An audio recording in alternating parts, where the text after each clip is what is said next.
The Airbnb smells faintly of rosemary and something like burnt ambition when I step inside. Floor-to-ceiling windows frame downtown Austin like a postcard no one asked for, glass towers and a November sunset spilling orange across the Colorado River. My mother has already set the Thanksgiving table with cream linens she brought from home because she doesn't trust rental utensils. Kalen connects his laptop to the oversized TV mounted above the limestone fireplace.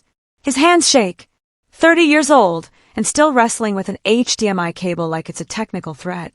Almost ready, he mutters to no one in particular. I take my seat between Piper and a second cousin whose name I've already misplaced. My father, Warren, pours wine with the slow precision of someone making a careful investment in his son's future. Blythe stands near Kalen's shoulder, straightening his collar even though we're family, even though nothing here requires performance. Yet somehow with him it always does. The first PowerPoint slide appears. AI Art Gallery, revolutionizing creative spaces. The font is Comic Sans. I press my lips together and look at my water glass. So, Kalen starts, voice unsteady.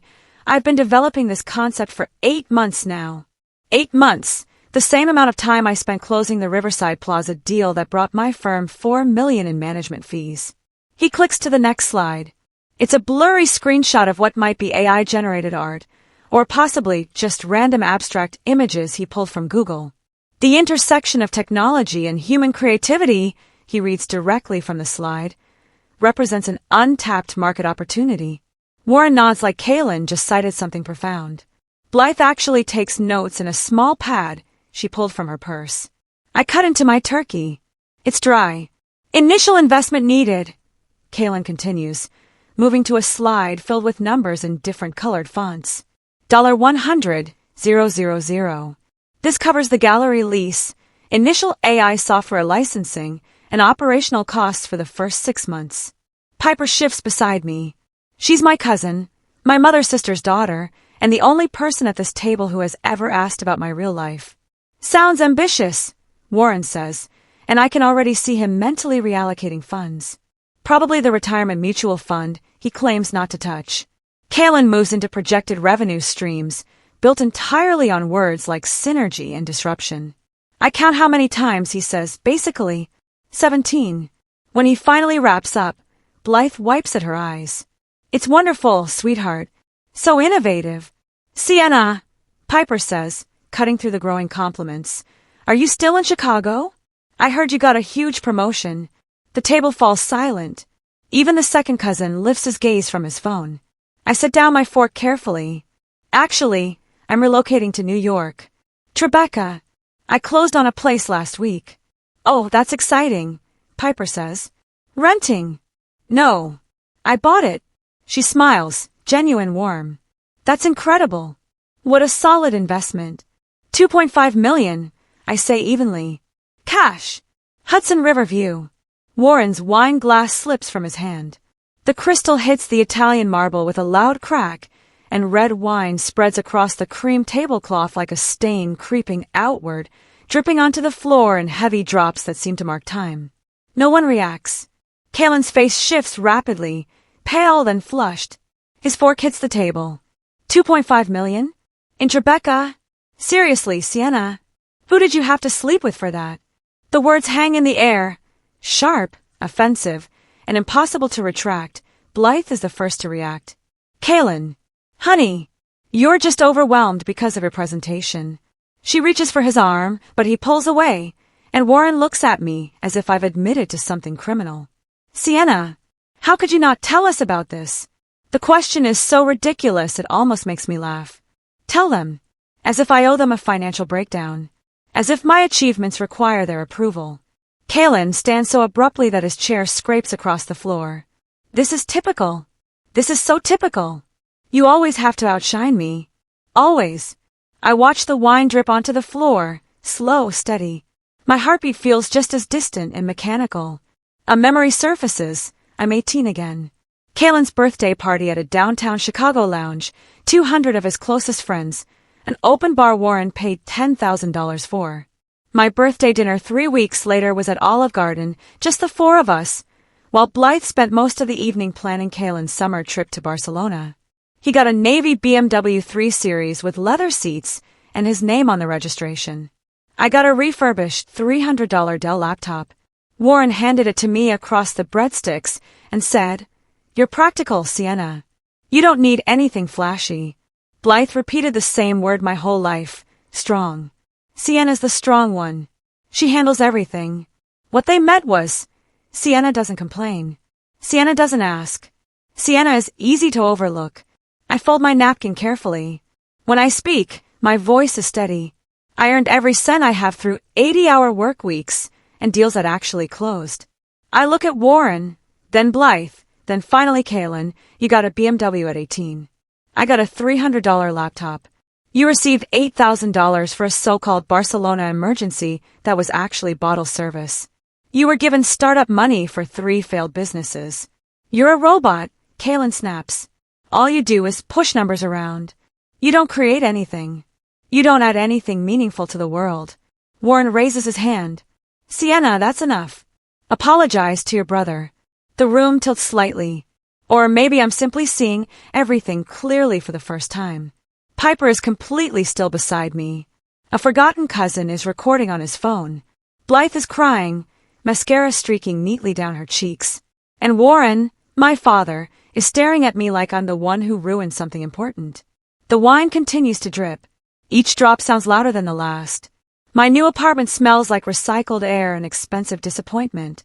I sit cross-legged on the king-size bed with my laptop on a pillow, still wearing yesterday's clothes because unpacking feels like admitting I'll be here longer than expected. My phone buzzes. Piper's name appears on the screen. I had no idea it was this bad. I stare at the message for a full minute before turning back to my work. The cursor blinks in my spreadsheet. Column A, date. Column B, amount. Column C, recipient. Column D, purpose alleged. The bank statements I requested 3 days ago sit in my downloads folder like organized evidence. I've been avoiding them. Knowing the truth and seeing the exact amounts are 2 different kinds of pain. I open the first file. May 2015.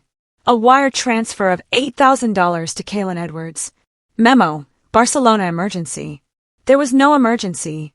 He posted photos for 6 straight months, rooftop bars, paella, a blonde girl he never named.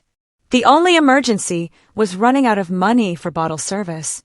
I copy the amount into my spreadsheet. It sits there, neat and accusing. June 2015. Another transfer. $3,000. Memo, startup costs. Which startup? The organic juice bar that shut down after 4 months? The app that never launched? The vintage clothing store evicted for unpaid rent? I keep scrolling. The transfers blur together. A long list of 4-figure failures. September 2016. $5,200. January 2017. $6,800. March 2017. $4,100. My 18th birthday gift was the feeling of my chest becoming hollow. I open a new tab and label it comparative analysis because corporate language makes difficult things easier to face. Age 18. Kaylin receives $32,000. Car down payment. Insurance. First semester tuition. Sienna receives $300. A laptop. Age 21. Kaylin receives $15,000. DUI lawyer. Court fees. Replacement car after he totaled the BMW. Sienna receives $0. Paid her own rent. Her own tuition. Her entire existence. Age 25. Kaylin receives $28,000. First startup attempt. Sienna receives a phone call asking why she doesn't visit more often. The cursor pauses over a December 2018 transfer. $12,000. Memo, holiday assistance. I remember that Christmas clearly. I flew home from Chicago with gifts I'd paid for using 2 weeks of wages. Kaylin arrived empty-handed, 3 hours late, wearing a Canada Goose jacket that cost more than my monthly rent. Just something I picked up, he said when Blythe commented on it. $12,000. That's what he picked up. My phone rings. I consider ignoring it, but Blythe's name appears, and habit makes me answer. Sienna! Her voice breaks instantly, tears already forming. How could you do this to us? I stay silent. The spreadsheet has reached $187,000, and I'm only at 2019. You've destroyed family unity. Your father can't sleep. Kaylin is devastated. Kaylin called me a whore at Thanksgiving dinner yesterday. He was stressed about his presentation, she says quickly. You know how sensitive he is. Her crying shifts into frustration. Your success makes him feel worthless. I click into another bank statement. March 2020. $8,000. Memo. Pandemic relief. That's not my responsibility, I say. You're his sister, Blythe snaps. Family takes care of each other. Family. The word tastes spoiled. When's the last time anyone asked how I'm doing? Silence. Then. You're always fine. You're the strong one. Right. I add the next lines to the spreadsheet. April 2020. $6,500. May 2020. $4,200. I'm fine, which is why you favor him over your daughter. Favoring? That's not true. You're inventing stories. I have the bank statements. We always invested in his potential. That's different. You cashed out your retirement fund for his Barcelona semester. Her breathing changes, slow, careful. Who told you that? Dad's 401k withdrawal form was in the file cabinet. I saw it when I was home for Christmas 2016. I found it by accident while looking for my birth certificate. The amount shocked me then. Now it just fits the pattern. You had no right to go through our papers. You had no right to call me selfish for succeeding. Blythe makes us sound like something breaking.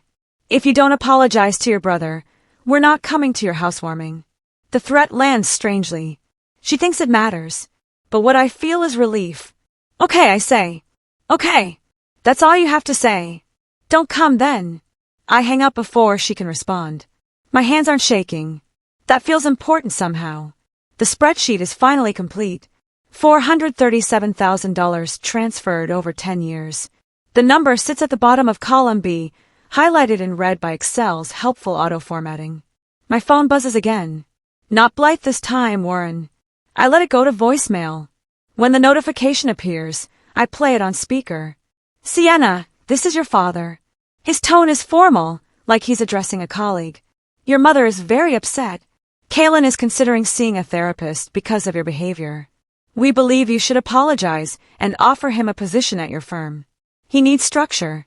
You have the resources to help him. The message ends.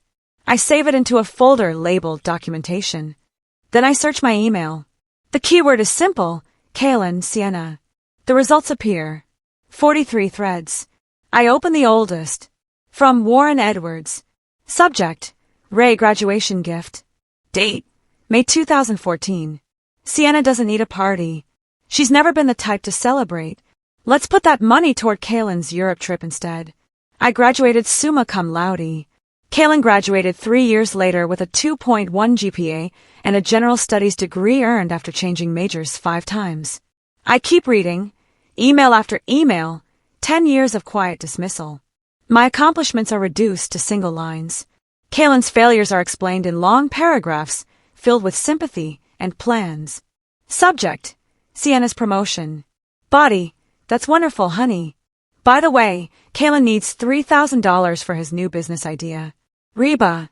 Subject, Kaylin's opportunity. Body, 8 paragraphs about his vision, his potential, his sensitive artist nature. No mention that the opportunity was actually a pyramid scheme. My phone lights up. A text from an unknown number, though the sender is obvious. You're tearing this family apart. Mom's crying. Dad's furious. Hope you're happy, you soulless corporate drone. I screenshot it and save it to the documentation folder. Then I open my contacts and scroll to Kaylin's name. My thumb pauses over block. Alistair Vance once told me I operate like someone with no safety net. He meant it as an observation, not criticism. I nodded and changed the subject because he was right, and I didn't want to explain why. I press block. The confirmation appears. You will no longer receive calls or messages from this contact. Delete contact. Yes. The action feels unbelievably simple. One button. 30 years of conditioning gone. My laptop screen has gone dark. I tap the trackpad. The spreadsheet returns. $437,000. I open a new document. Title, Timeline of Financial Favoritism. I begin typing. Every birthday. Every Christmas. Every emergency that wasn't. Every failed startup. Every promise that my turn would come eventually. Eventually never came. Outside my window, New York glows, lit windows, distant sirens. From 18 floors up, the city looks clean. Manageable. Like a spreadsheet where everything finally adds up. My phone buzzes again. Piper. I believe you. If you need me to confirm anything, I will. I saw it too. I reply with 4 words. Thank you. That matters. Then I return to the timeline. There is work to do. Security calls my direct line at 10:47 a.m. on a Tuesday, almost a month later. I'm 3 slides into a portfolio review when my phone vibrates across the conference table. Miss Edwards, there's a situation in the lobby. I step into the hallway, December wind rattling the windows. What kind of situation? A family member. Says he needs to speak with you. He's getting loud. My stomach tightens. What's his name? Kalen Edwards. Should I call the police? Through the phone, I hear him, his voice echoing off marble 43 floors below.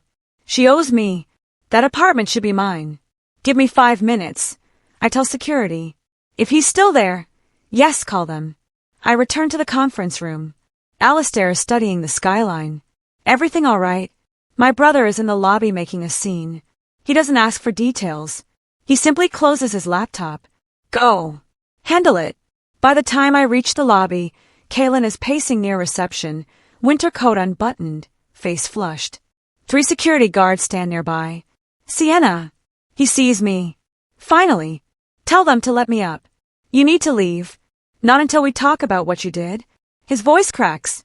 You ruined Thanksgiving. Mom's been crying for weeks. I stay near the elevators, keeping distance. That's not my problem. $2.5 million. He says it like a charge. You embarrassed me in front of everyone. I stated a fact. You're selfish. You've always been selfish. Spit flies from his mouth. People stop walking. Phones come out. That money should have gone to the family. Security steps closer. The lead guard speaks quietly into his radio. You need to leave. I repeat myself. Not until you apologize. I take out my phone and start recording. You're trespassing and causing a disruption. Leave now, or we'll contact the police. His face turns red. This is ridiculous. She's a thief. She stole my inheritance. Security escorts him toward the exit. His yelling fades into scattered rage. I forward the video to my personal email and head to HR. By 2 p.m., I'm seated across from Janet Reeves, our Director of Human Resources. My phone rests on the table between us, the video already watched twice. This is the 3rd incident this week. Janet asks. 4th. He called my assistant yesterday. We'll document everything. I suggest you speak with legal counsel about a restraining order. Alistair is waiting in my office when I return. Security told me what happened. Your brother seems unstable. He's acting out of desperation. My parents have supported him financially for 30 years. How much exactly? The amount still shocks me. Over $400,000. Alistair lets out a low whistle. Wow. Well, I got a $300 laptop. He's quiet for a moment, then takes out his phone. I'm calling your father. You don't need to. What's his number? Warren answers on the 3rd ring. His voice is faint through the speaker. Mr. Edwards, this is Alistair Vance, managing partner at Whitmore Capital. I'm calling about your son's behavior at our offices this morning. What happened? He caused a scene in our lobby. Security had to remove him. I'm sure there's been a misunderstanding. It's harassment. If he contacts this office again, we will pursue legal action. Alistair's tone is firm. Your daughter is exceptional. Your son is not her responsibility. Do not contact this office again. He ends the call before Warren can reply. Thank you, I say. Don't thank me. It needed to be addressed. That evening, a calendar invitation appears. Family Zoom call tomorrow, 7 p.m. Subject line, family discussion. I know exactly what this is, an ambush. Piper texts 5 minutes later. Did you get the Zoom invite? This feels like a setup. It is, I respond. But I'm showing up anyway. You sure? I have the receipts. The next evening, I join the call from my dining room, the New York skyline glowing behind me. The gallery view loads with faces. Uncles, aunts, cousins, Blythe and Warren front and center. And Kalen, in his Lincoln Park apartment that my parents pay for. Thanks for joining, Sienna, Warren begins. We thought it was time to clear the air. Kalen leans toward his camera, prepared notes laid out in front of him. He launches into a speech about family betrayal, insisting my success came at his expense. She made herself wealthy while I suffer. He says, voice cracking on cue. She's become a cold corporate machine. Blythe wipes her eyes. Warren nods along. When Kalen finishes, Warren turns to me. Sienna, do you have anything to add? I lean back. Let's talk about money. Kalen glares. You received a BMW 3 Series for your 18th birthday. I got a $300 laptop. You had $8,000 wired to you in Barcelona. You've been given over $400,000 in the last 12 years. That's not true, Blythe snaps. How dare you invent these numbers? I have the bank statements. You're ungrateful, Warren says. Kalen leans forward, encouraged. See? She's lying. She's delusional. The gallery shows mixed reactions, confusion, shock, and a few who silently side with my parents. That's when I understand. They will never admit it. Not openly. Not even quietly. The story they've created is too valuable to them. Good parents don't blatantly favor one child. Good parents don't drain retirement accounts for one child while giving the other nothing. So they'll deny it forever. I say calmly. This conversation is over. I close my laptop mid-protest, cutting off Warren's demands and Blythe's tears. My phone lights up with messages, most from relatives asking what happened, some from cousins who clearly recognize the imbalance, and one from a number I haven't seen in 3 years. Liam Kincaid. Heard about the family chaos. Proud of you. I stare at the message, remembering his voice during our argument senior year at DePaul. They're draining you, Sienna. Choose yourself. I chose them. I chose dysfunction over healthy love. He saw what I couldn't. I reply, thank you. Should have listened to you. His response is immediate. You're listening now. That's what matters. The next morning, 3 things happen. Janet emails me a harassment documentation packet. Alistair delivers a security system for my Tribeca condo to my desk. And Piper calls Point 3 and texts me after the Zoom call. She says, they admitted they'd noticed the favoritism for years. They just never spoke up. Why? Because saying anything meant becoming the next target. Now I'm the target. Yeah. But you can handle it. They never could. By Friday, my assistant has put a system in place. All family calls go straight to voicemail. Emails get filtered. My parents can't reach me directly. It feels like taking my first real breath in 29 years. Saturday morning, I'm reviewing purchase agreements when my phone buzzes with an unknown number. A text. Just a photo. Kalen at JFK, his boarding pass visible. A one-way ticket to New York. Then another message, coming to get what's mine. I screenshot both and send them to Janet and my attorney. Then I reply, see you in court, because I'm spending Christmas in Tribeca. In my apartment overlooking the Hudson River, I'm not hiding anymore. The doorman at 47 Light Street has Kalen's photo taped into his security binder. Frank, 62, former NYPD, takes his role seriously. When I handed him the restraining order paperwork 3 days ago, he studied Kalen's face like he was memorizing a suspect profile. He shows up, Frank says, tapping the photo. I'll take care of it. Christmas Eve arrives cold and bright. My apartment smells like pine from the small tree Piper helped me choose last week. No ornaments, just white lights and the Hudson turning silver in the afternoon sun. My phone buzzes at 7:47 p.m. Building security. Miss Edwards, we have a situation in the lobby. I'm already pulling up the security feed on my laptop before Frank finishes his sentence. There he is, Kalen, wearing the same North Face jacket from Thanksgiving, pacing in front of the marble reception desk. His mouth is moving quickly. Frank stands between him and the elevators, arms crossed. I'm watching the feed now, I tell Frank. Don't let him get past the desk. Not happening. I screenshot the timestamp. 7:47 p.m. Document everything. That's what the lawyer said. Kalen's voice rises loud enough for me to hear it through the phone. She's my sister. You can't keep me from seeing my own sister on Christmas Eve. Frank's response is too soft to hear, but I see him gesture toward the door, the universal signal to leave. Kalen doesn't move. He pulls out his phone, probably trying my number, which has been blocked since December 3rd. When that fails, he turns to the windows facing the street and starts yelling. Sienna, I know you're up there. Stop hiding. I end the call with Frank and dial 911. My voice stays steady when the operator answers. I need to report a restraining order violation at 47 Light Street, Tribeca. The subject is in the lobby refusing to leave. Outside, a crowd is filming. I can see phone cameras held up through the lobby windows, capturing Kalen's outburst in full HD. He's gesturing wildly now, pointing at the building like he's giving a tour of property he thinks he owns. She stole it. His voice carries up through 17 floors of luxury condos. That apartment should be mine. She's taking my inheritance. There is no inheritance. Our grandmother's trust goes to charity. But facts have never mattered to Kalen. 2 NYPD officers arrive in 11 minutes. I time it. Frank meets them at the door, shows the restraining order, and points to Kalen. The whole thing lasts about 90 seconds before they escort my brother out, his voice still echoing about theft, betrayal, and family loyalty.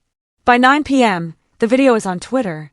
Title: Man-Child Melts Down at Luxury Building. 40,000 views. By midnight, 200,000. Someone added subtitles. Someone else turned it into a TikTok with a crying filter. Kalen's face, red with anger, turns into a meme. I forward everything to my attorney. Every view, every share, every comment calling him childish. Documentation. Blythe calls at 6:47 a.m. on Christmas morning. I let it go to voicemail. She calls again at 7:03. At 7:15, Warren tries. At 8:30, I listen to the messages. Sienna, this has gone too far. Blythe's voice is shaking. Your brother is heartbroken. He just wanted to talk to you. On Christmas, you humiliated him. Warren's message is shorter. We're flying to New York.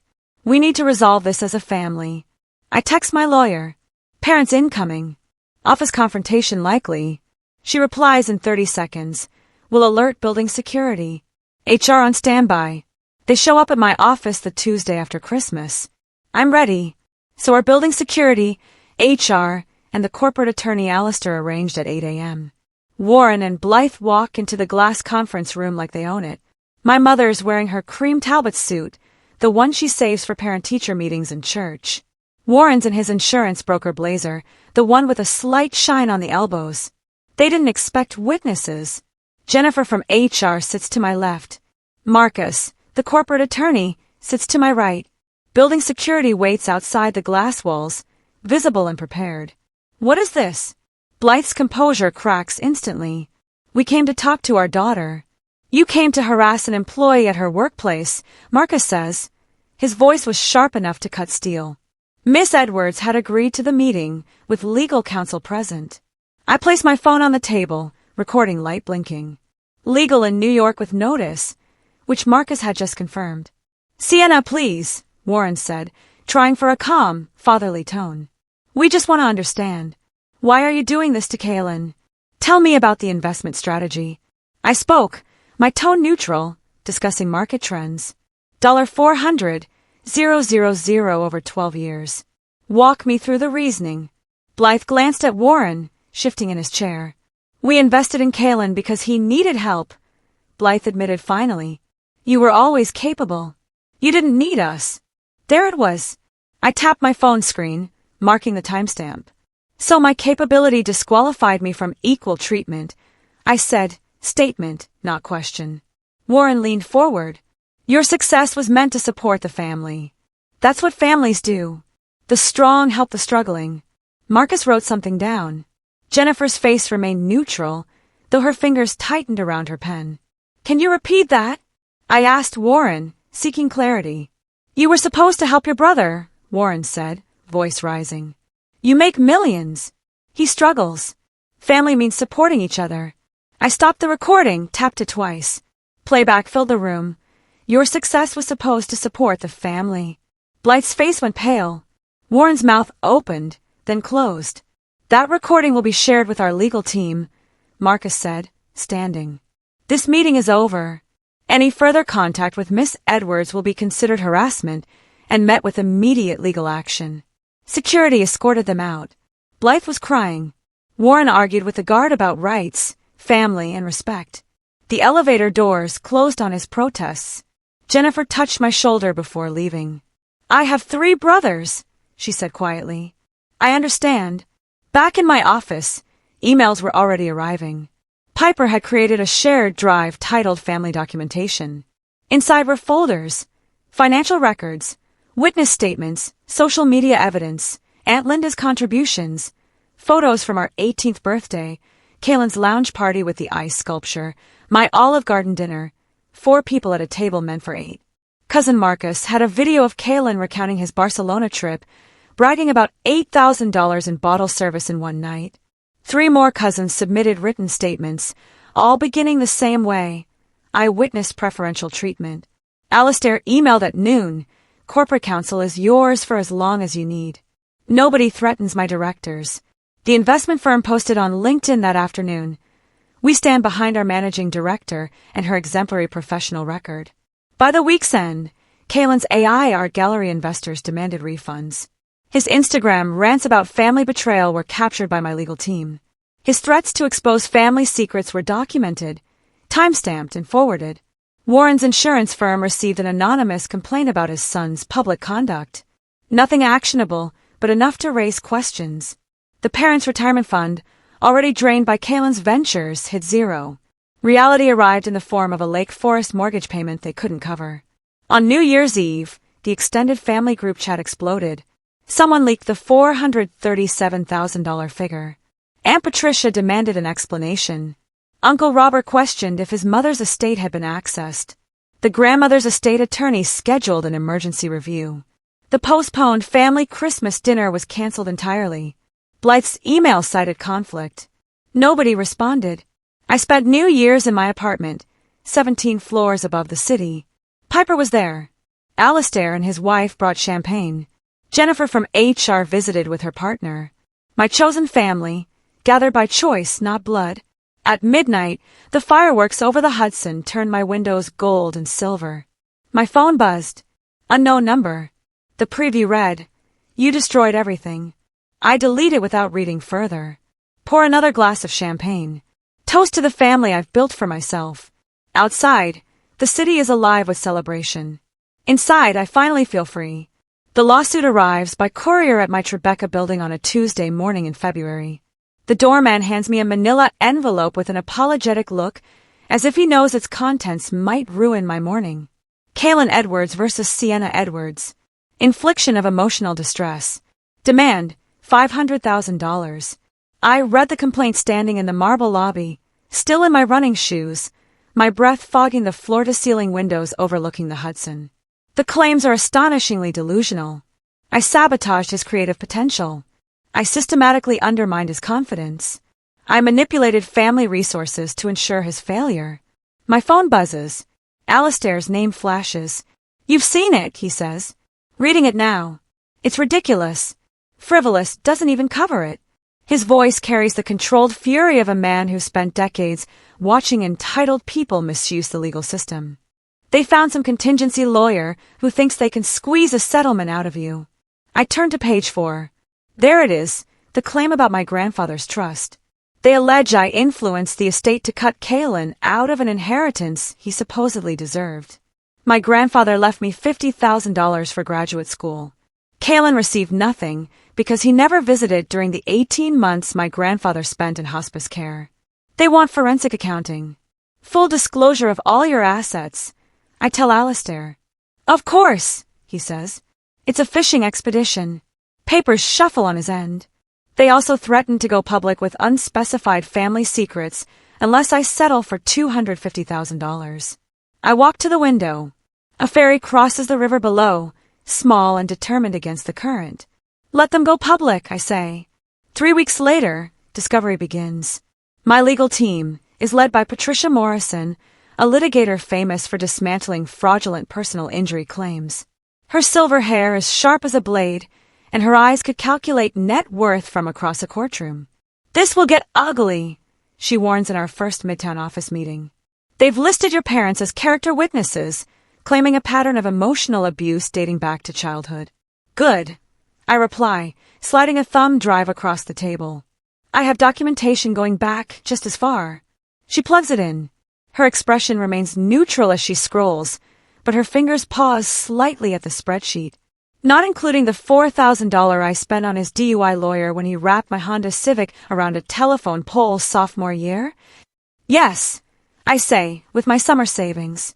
I was supposed to buy a used car that year but took the bus instead. She makes a note. We'll need bank statements confirming the transfers.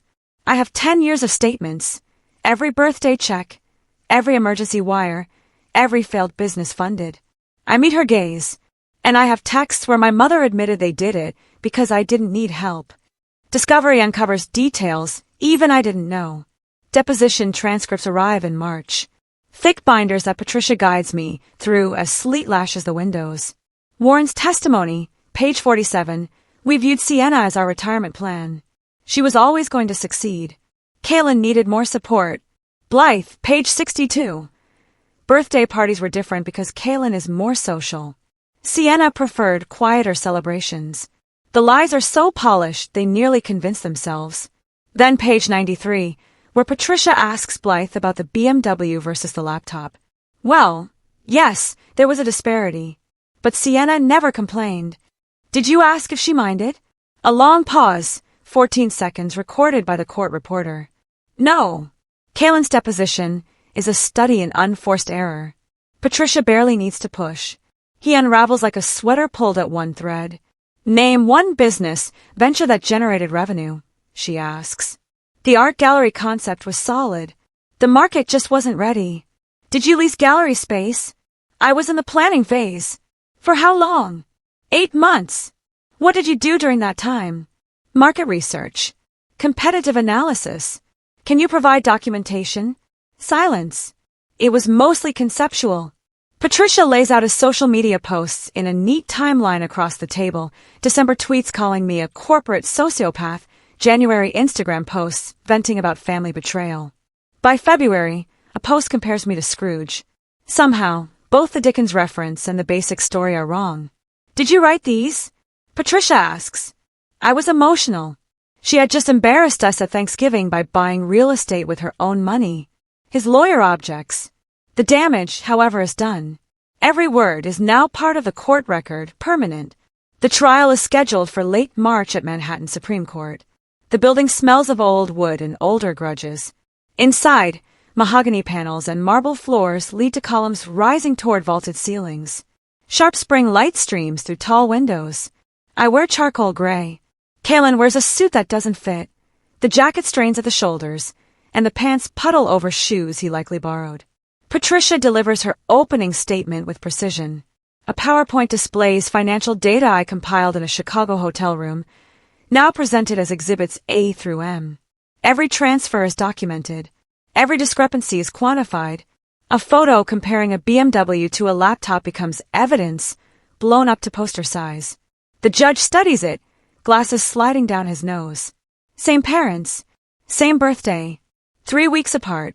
$30,000 car versus $300 laptop, Patricia says. Warren sits behind Kaylin, his face pale like old newspaper. Blythe dabs at her eyes, but the judge doesn't look at her, focusing on the bank statements instead. He traces the money trail with one finger. On day 2, our forensic accountant, Richard Brennan, testifies. With 30 years of experience, including tracing mob money through 14 shell corporations, he walks the court through each transfer calmly, like reading a grocery list. Between ages 18 and 30, the defendant's brother received roughly $437,000 from their parents. The plaintiff received around $8,000, mostly small holiday gifts. Kaylin's lawyer objects. Relevance, Your Honor. This case concerns emotional distress, not finances. Patricia counters. The finances demonstrate favoritism, which directly relates to the defendant's claim that my client sabotaged him. The judge nods. Overruled. Continue, Mr. Brennan. Day 3 brings Alistair's testimony. He wears the same disappointed but not surprised expression he uses in board meetings when reviewing poor quarterly reports. In 10 years working with Miss Edwards, I have never witnessed unethical behavior. She is meticulous, honest, and arguably the most talented analyst I've supervised. Kaylin's lawyer tries to unsettle him. Isn't it true you have a personal relationship with the plaintiff? I'm her mentor, Alistair replies. Does that bias your testimony? He removes his glasses and polishes them. I've mentored 47 analysts. 3 became managing directors before 30. Sienna is one of them. That's not bias, it's pattern recognition. Piper testifies. Liam provides a written statement from California about family dynamics in college. 3 colleagues offer character references. Day 4 features a video compilation. Kaylin's Christmas Eve meltdown outside my building, his screaming about inheritance and theft. NYPD officers trying to calm him, followed by his social media rants claiming I stole his destiny. The judge watches silently, then takes notes. Day 5, Kaylin takes the stand. Patricia approaches him cautiously, like dealing with a dangerous animal. Mr. Edwards, can you name one business venture that succeeded? They would have succeeded with proper funding, he replies. That's not what I asked. Name one that succeeded, generated profit, and covered its own expenses. His jaw tightens. The market conditions weren't favorable. 12 years, without a single favorable year. You don't understand creative industries, Patricia says, picking up a document. I have your student loan history here. You attended DePaul University for 6 years, switched majors 4 times, and left without a degree. Your parents paid $118,000 in tuition. Is that correct? I was finding myself. And did you? Find yourself. The courtroom is quiet except for a phone buzzing somewhere in the gallery. The judge glances toward it, visibly annoyed. I'm an artist, Kaylin finally says. Show me the art. He has nothing. No portfolio, no exhibitions, no sales, only ideas, plans, and dreams funded by those who should have known better. The judge delivers the ruling the next morning. Back in my office, Patricia calls. Dismissed with prejudice, she says. He can't refile. Ever. And the judge awarded you $100,000 in legal fees, plus costs. Kaylin is personally liable for the full amount. I close my office door and lean against it. Through the window, the Hudson rolls gray under the clouds. There's more, Patricia continues. The judge included a statement in his ruling. Listen to this. This court finds the plaintiff's claims not merely without merit, but a transparent attempt to extort funds from a family member whose only crime was succeeding through legitimate effort, while the plaintiff failed through lack of the same. My phone buzzes. A text from Piper. Did you hear? They're selling the house. Another text from a number I don't recognize. This is Warren. We need to talk about payment arrangements. I delete it without replying. By May, the scholarship fund is established. The Sienna Edwards Scholarship for first-generation students at the University of Illinois. Full tuition for 4 years, renewable based on grades. The first recipient is a girl from rural Illinois, her parents factory workers. Her thank you letter arrives in June. You gave me a chance to be the first. She writes. I frame it, hang it where the family photo once was. The Tribeca Penthouse smells of wine and possibility. 6 months since Thanksgiving, and I no longer flinch at the doorbell. Alistair raises his glass across the dining table, candlelight catching the crystal. To Sienna's newest fund launch. $10 million under management, and she makes it look easy. It's not easy, I say, but I smile. The original Basquiat behind him cost more than my parents' Lake Forest house sold for. I chose it for that wall, the one where family photos might have hung in someone else's home. Piper squeezes my hand. Around us, 8 people laugh and talk, passing dishes and refilling glasses. My chosen family, a senior partner, 2 neighbors turned friends, Alistair's wife, a college roommate from Seattle. None need anything from me except my company. The doorbell rings. I don't tense. My doorman handles it. More champagne? I ask, already standing. Returning with 2 bottles. Piper looks out at the Hudson, lights of New Jersey flickering across the water. Do you think you'll ever do Thanksgiving with the family again? The question doesn't hurt like it might have 6 months ago. Family isn't blood, I tell her, gesturing at the table. It's who shows up for you, she nods. Everything feels different this year. Last year, I braced for impact. This year, I'm grateful for the explosion that freed me. My journal sits on the nightstand. Last night's entry is simple. Their emergency is not my responsibility. My therapist helped me write that. We've been working monthly, processing decades of manipulation, understanding how my parents created Kaylin's entitlement with every birthday disparity, every wired emergency fund, every excuse. The guilt is gone. Not buried, not managed. Gone. Senior Managing Director. Alistair announces, loving this part. Youngest in the firm's history. Stop, I say laughing. My phone buzzes. A text from Liam. Heard about the promotion. Always knew you'd choose yourself eventually. Did I quickly type back? Proud of you. Thank you. For everything. His reply is instant. You did this. Not me. But he noticed it first. What I couldn't see myself. That deserves recognition. The dinner conversation drifts to a terrible contractor someone hired, then to summer travel plans. Everyday problems. Fixable problems. No one here needs me to save them from the consequences of their own choices. Later, after everyone leaves, Piper helps me clear the plates. I meant to tell you, she says. That young woman you've been mentoring? She finally set boundaries with her mother. My mentee. 26, brilliant, weighed down by family duty.